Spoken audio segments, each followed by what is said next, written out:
decía Aristóteles, la ciudad surge cuando hay alimento, agricultura. Pero después el segundo, el pastoreo. En vez de estar cazando los animales, agarro los más grandes, gordos, la vaca, tan fea, pero bueno, simpática, pero gordísima. Y ahora puras vacas nomás, y los leones, y las gacelas, y todos los hermosos animales van al zoológico, porque no nos sirven en el sentido no ecológico de la palabra. Agarramos los que más nos sirvieron y eso lo reprodujimos en el pastoreo, y los otros los fuimos matando, y ahora hay que las especies se están terminando, pero la especie de vaca no se termina, porque esa no sirve, ¿no? La aprovechamos. Entonces, gracias al pastoreo y a la agricultura, dos instituciones, surge la ciudad. Entonces, las ciudades son los que crean la complejidad de clases sociales, y empieza la dominación de clases, y ahí tenemos la producción de las grandes culturas. Sahagún llega a describir en el Imperio Azteca 360 oficios. En cambio, en un clan nómade, pues hay el cacique y 3 oficios, y todos aprenden los 3 oficios y con eso sabe todo lo que necesita. En el Imperio Azteca había 360 oficios.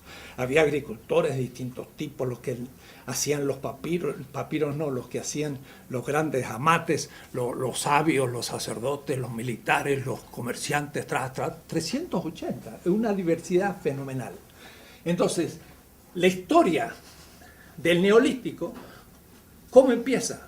Pues lo que sabemos hasta ahora, y podría cambiarse, sobre todo que siendo el ser humano originario del África, ciertamente, ahí debieron haber hace 40 y 50 y 60 mil años ya aldeas, pero no se han descubierto por ahora. El Homo sapiens tiene apenas 150 mil años, el Homo habilis 4 millones, ¿no? Entonces, de los 4 millones de los primeros seres humanos al Homo sapiens son de 4.000 a 150, ¿no? Debió haber otras culturas antes, pero de todas maneras, por ahora, la que nos recuerda la arqueología nos dice que al sur de Turquía tenemos ciudades ya con culto al toro y todo hace 7.000 años antes de la era común. Es decir, hace 9.000 años ya había ciudades. Pero estas se van corriendo hacia el sur, y justamente al sur de la Mesopotamia, donde fue la guerra de Kuwait. Kuwait es justo la desembocadura del Éufrates y el Tigris, y ahí fueron la confederación más antigua que conocemos de ciudades. En esa guerra última, miren qué notable, Irak hoy destruida por los bárbaros del siglo XXI. Va a pasar la historia el señor Bush. Atila no se le va a comparar. Una cosa horrible lo que ha hecho. Ha destruido a Bagdad, la ciudad más sagrada de la historia casi mundial. Fundada en el 700, tomada por los turcos en el 1200, 500 años, van a ver ustedes, centro de todas estas culturas comunicadas, mucho más importantes que Roma o que Londres o que Berlín, y la han hecho picadillo. Me encontraba el otro día con una judía, y le digo, ¿de dónde viene usted? De Bagdad. Ah, de Bagdad. Pero de Bagdad. Dice, ¿de verdad? Dice, soy judía del siglo IV. Nosotros hicimos el Talmud y el Mishnah de Bagdad. Y ahora han destruido Bagdad. Nunca más va a resucitar esa ciudad. La han destruido completamente. Una familia que tenía 16 siglos de existencia está ahora nómade en Estados Unidos. Entonces, en esas regiones surgieron las primeras conexiones de las grandes culturas. Yo empiezo mi curso de historia de la política, ¿no? Porque el primer tomo es una historia mundial de la política, para hacer una política de Evo Morales. Porque la clave de toda mi política, son 3 tomos como este, es Evo Morales.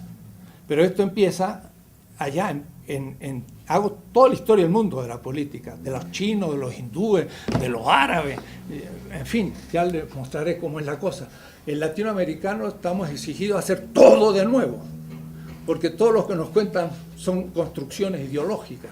aún de los que se creen más críticos. Todavía somos, y yo mismo me voy reatrapando, como digo, para... Aquí tenemos cosas tales como que nuestra semana es de 7 días. Pues eso viene de la Mesopotamia. o tenemos códigos, pero en los códigos que tenemos derecho todavía se remontan a los grandes códigos del siglo del tercer milenio y sobre todo el de Hammurabi. Y yo, pensamiento crítico, digo, pues mi teoría crítica pues es tradicional, tiene unos 5.000 años de existencia. Hace 4.700 años, Hammurabi dice, he hecho justicia con la viuda, con el huérfano, con el pobre, con el extranjero. De ahí salió mi Ética de la Liberación de 1970-75. Ese texto me inspiró a escribir la Ética de la Liberación Latinoamericana en el año 75, porque nosotros hablábamos mucho de que había que comprometerse con el pobre, y eso lo había dicho Hammurabi. Ahora, lo interesante de esta ley es que no dice voy a hacer justicia con mi mujer, dentro del machismo, voy a hacer justicia con mi hijo, con el conciudadano y con el rico, sino que es el concepto ya de exterioridad. El orden tiene una ley, pero en la exterioridad de la ley está el que la ley no protege, pero sí la ley de Hammurabi y de la Mesopotamia. La viuda era la mujer del otro, y he hecho justicia con la mujer del otro. He hecho justicia con el hijo del otro. He hecho justicia con el que no tiene ni un buey, dice. Porque hacer con el que tiene 10 bueyes, pues está fácil. Y hacer justicia con el extranjero. Miren, si los europeos, ahora los suizos, los franceses, imitaran a esta ley hecha 1700 años antes de Cristo, más 2000, son 3700 años. Le podemos decir a un europeo actual, alemán, sobre todo español, ¿por qué no leen textos de hace 3700 años y entienden lo que es el derecho? No este derecho burgués de la Revolución Francesa, sino un derecho mucho más antiguo y crítico. Hagan justicia con el extranjero. Son todos estos que vienen desde el sur. Que lo mismo habría que decirle a los norteamericanos con los mexicanos y salvadoreños y ecuatorianos. Ni están a la altura de Hammurabi. Digo esto para que piensen que desde ahí ya tenemos inspiraciones fundamentales, porque de ahí viene todo el pensamiento semita y de ahí va a venir otras cosas. Bien, Egipto, 3.000 años antes de la era común, menos 3.000, es ya la primera grandes dinastías. Y entonces el Egipto comienza a tener estado, organización, todo tremendo. Pero de Egipto, por ejemplo, si yo hago esto, una balanza, todo el mundo dice, pues la justicia, y eso está en los palacios de justicia hay una balanza, pues esa es la balanza de Osiris.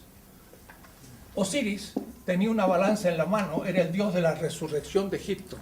El muerto venía y le preguntaba a Osiris, ¿qué has hecho para merecer la resurrección? Además hay mucha gente que cree en la resurrección, aún en América Latina. Viene de Egipto, no viene de Israel. Israel viene de Egipto también, así que el cristianismo viene de Egipto. Y entonces, ¿qué le dice el muerto? El muerto le dice a Egipto, he hecho cosas buenas. Y para eso lo tenía apuntado, porque en los sarcófagos y en los textos de las pirámides, los faraones escriben sus actos buenos para el día del juicio de Egipto, de Osiris, en la gran sala de Maat, que bien es el juicio final. El juicio final tampoco es cristiano ni es semita, es egipcio, ¿no? Y entonces el muerto, en el capítulo 125 del libro de los muertos, que es en realidad el libro de la vida, porque es lo que escribían los muertos para no olvidar sus actos buenos cuando venía el juicio. ¿Ves? como los muchachos que llevan el examen anotadito todo para no olvidarse, así también los muertos llevan todo anotadito.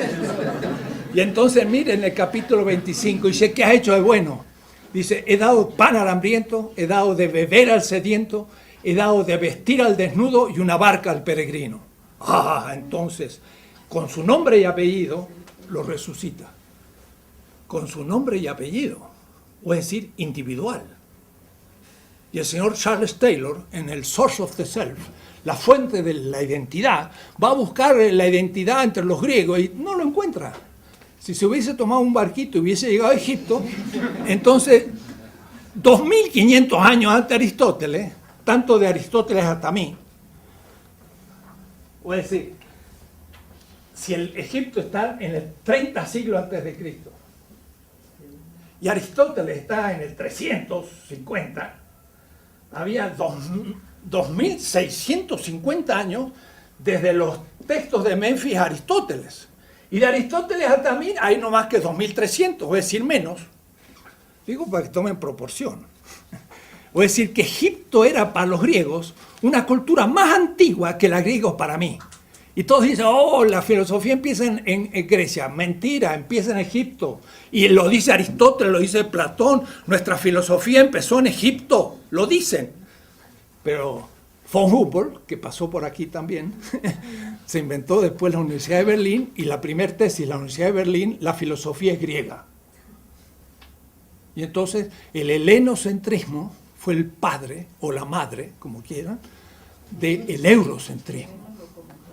La filosofía no empezó en Grecia, empezó 3000 años antes. Entonces, tenemos tantos elementos egipcios que hasta $1,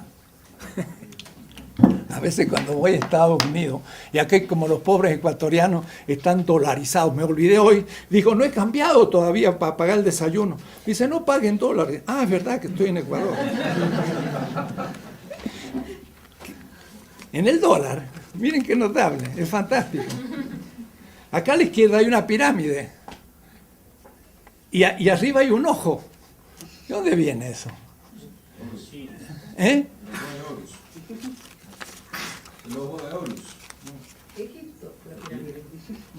Los masones masón significa constructor de casas, y los masones tenían símbolos egipcios, la pirámide, y el ojo es Osiris, que es el que ve todo, y que ve en secreto todo, de tal manera que el acto más secreto era visto por Osiris.